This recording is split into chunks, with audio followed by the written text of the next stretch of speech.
Exactly. I talk about this a lot, and I'm probably going to make an actual video covering this. The theme of my ideology towards life is having a hero arc versus a villain arc. And it holds true so much.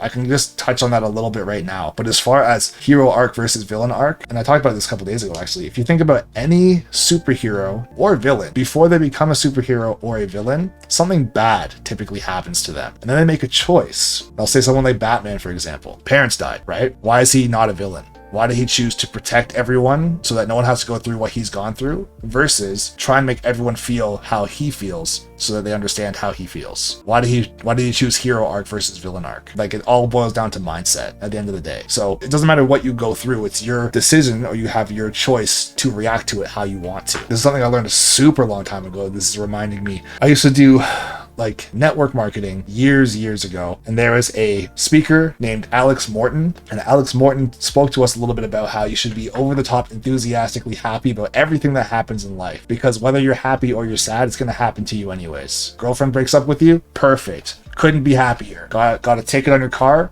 this is the greatest day of my fucking life.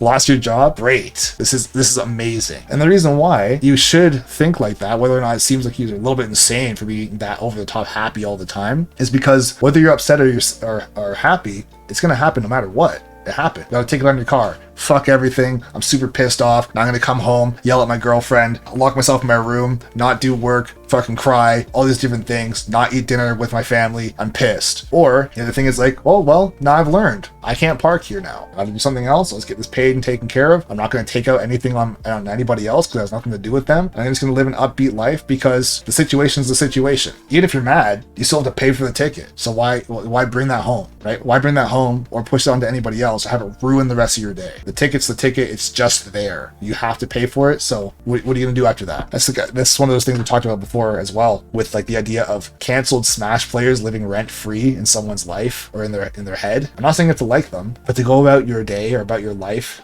miserable because I can't believe someone said this on Twitter. I can't believe someone said this on YouTube. I can't believe someone has this opinion of this thing. It's like, fantastic. This person's back in the scene. Great. This person said this thing on Twitter. Amazing. Unbelievably great. Because whether or not you're upset about it or happy about it, they still said it. It's done. It doesn't matter. Just move on with your life. You should have more important things to do in your life than be miserable. That's what I'm trying to say. Or in the case of like being nervous and like having it destroy you, like Rona was saying, you don't have to do that either. Of course, being nervous, actually I can go all the way back with the beginning of Smash Ultimate.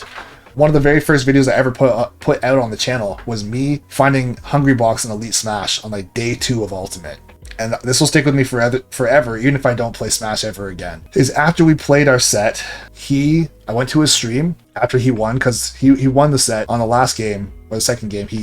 I sweated out a lot more, but I still fucked up tons, but whatever. At the end, he said, he like popped off a little bit. He's like, wow, what a rush. What do you mean, like, what a rush? He was excited to play. He was not nervous to play. He was looking forward to the outcome. He wasn't scared of the outcome. And I think about this too with regards to thrill seeking, as far as riding a roller coaster or doing cliff jumping or skydiving or anything like that. People do those things because they enjoy the adrenaline. They enjoy the rush of it. So they don't do it to be scared. They don't do it because they hate themselves.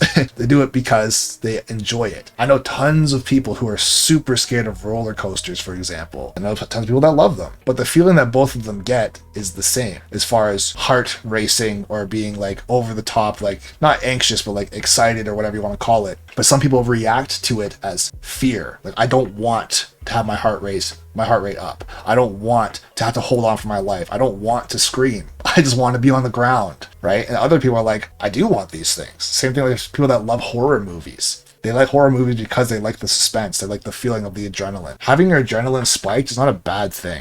I will say that when your adrenaline is spiked, it makes you want to move, or it makes you anxious, or it puts you into a defensive state. And in some cases, in certain parts of life, you get put into that state and you don't like it, or you get put in that state and it doesn't make sense. Like if you're stuck in traffic and you're getting super tilted because all you want to do is get home, your adrenaline typically goes up and you get like angry or upset, or you get fidgety or complacent or whatever. But it's like, if you really look around at everybody else in their cars, you think everybody else doesn't want to go home? It's like, yeah, I'm driving 2 miles an hour because this is what I want to do. It's like, no, fucking everyone wants to go home.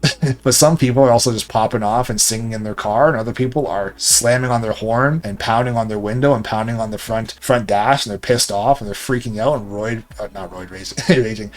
road raging at other drivers. And other people are like, yeah, man, we're here. We're just here. What do you want? Want me to just pick up my car and we'll get out of here faster? Like, it's not an option. So being miserable doesn't make people drive faster. Also, being upbeat and happy doesn't make people drive slower. It's like, you don't have to compromise your own health, or let's say choosing the villain arc on purpose for an outcome that's going to happen no matter what. I definitely like this kind of goes back to what we were saying before, like as far as the endurance sports, like you're saying. That's one of the reasons why I love running as well, because like with running, you can stop whenever you want. You can stop and walk literally whenever you want, because there's no danger in stopping. There's no consequence really in stopping. However, if you can push yourself, you have a sense of fulfillment or a sense of achievement where it's like, I did something, I accomplished something, even if it's just for yourself. It's called a mini win or a little win for yourself. I accomplished something that I could take home for myself and be happy about, and next time I go for a run, maybe I can try and beat it, or I can try to reach the same goal again, depending like if it's a PR or just like a good run, whatever it is. Just try and keep your consistency up. But yeah, the mental war is constant. Like if I ever talked about spirit, body, and brain ever, like that running is the all-encompassing. Realistically, your spirit is always saying, I want to go for a 10K run. I want to go for a 12K run. Your brain is saying your hips are killing you, your knees are killing you, your neck is killing you, your lower back is killing you. Every single step you take, your feet are pounding on the pavement and it's killing you. You can stop whenever you want and nobody will know and nobody will care. You can just stop. It doesn't matter. And then your body is aching and you're sweating. The only reason why you don't stop is because you as your spirit have decided, I'm not fucking stopping. Yeah, this all sucks. Yeah, I can't breathe. Yeah, I'm sweating. Yeah, every single joint and every single part of my body is aching and pounding, but I'm not stopping anyways, because you've decided to stay disciplined and go through it anyways. It's so easy to stop running. Stopping running is probably the easiest thing in the entire world to do. That's why a lot of people don't even do it. A lot of people don't even start running, let alone stop running. It's something that you could so easily just, I'm going for a 2K run today. I'm just going to go once around the block and I'm going to walk half of it and then I'm just going to quit running because I don't want to have to shower today as a gamer. I don't want to have to do laundry and this just makes all my clothes gross, so I'm just going to not do this. That's just your brain just saying so easily reasons why you don't want to do it. And then on the flip side of it, since your brain backstabs you constantly, you look yourself in the mirror and you're like, I wish I was in better shape. I wish I had abs. I wish I had better posture. I wish I had stronger shoulders. I wish I didn't get winded so easily from running. Your brain will say all these things to you, and then as your spirit, you say to yourself, it's like, well, I tried to tell you, like, this is why we're going for runs. It's like, yeah, but I hate running. It's like, what the fuck, bro? What is this?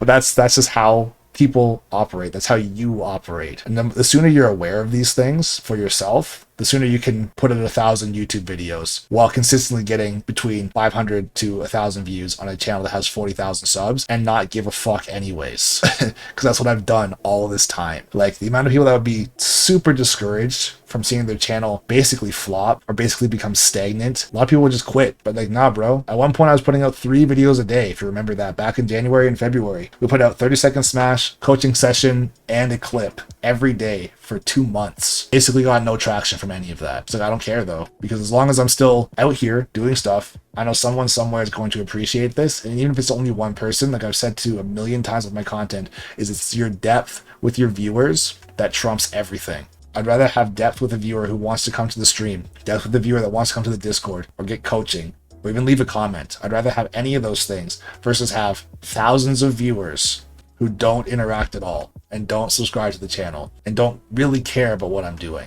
And like, yeah, like I had mentioned before, realistically, this is the direction that just makes the most sense, right? For everybody that's here. Hopefully, most of you guys are human and you're understanding this. Like, even for myself with regards to the streams are just going better now. They just are.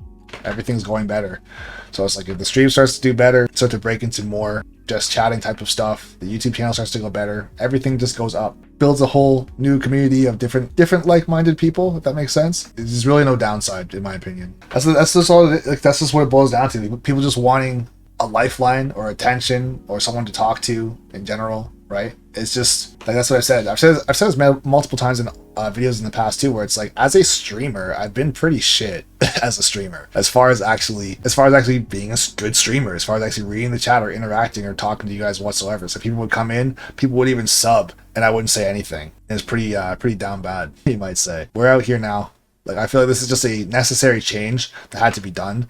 I think even starting off doing as much Smash stuff as I had done, it was still necessary, because if I just started getting on camera by myself with zero following of any kind and started just talking, I would just be talking to one person forever, because no one goes that far down on Twitch to find people with one viewer, basically ever. And to build a community like that, it's tremendously hard. I can say with regards to doing YouTube and also doing stuff for Smash, considering how rough it has been doing Smash content, it has actually elevated all of my production value like 10x compared to if I had it easy for myself. Because since everything was so bad, or such low numbers, I reinvented myself like 15 times, whether it's new different series, upgrading the stream, getting new intros or animations, just becoming more business oriented versus just thinking I can just put out whatever I want and it'll just work. So I am still actually grateful for the trauma, or grateful for the not trauma, for the struggles. I'm grateful for the struggles that I've gone through with regards to this stuff, because it's actually made me a way better content creator, which in turn makes me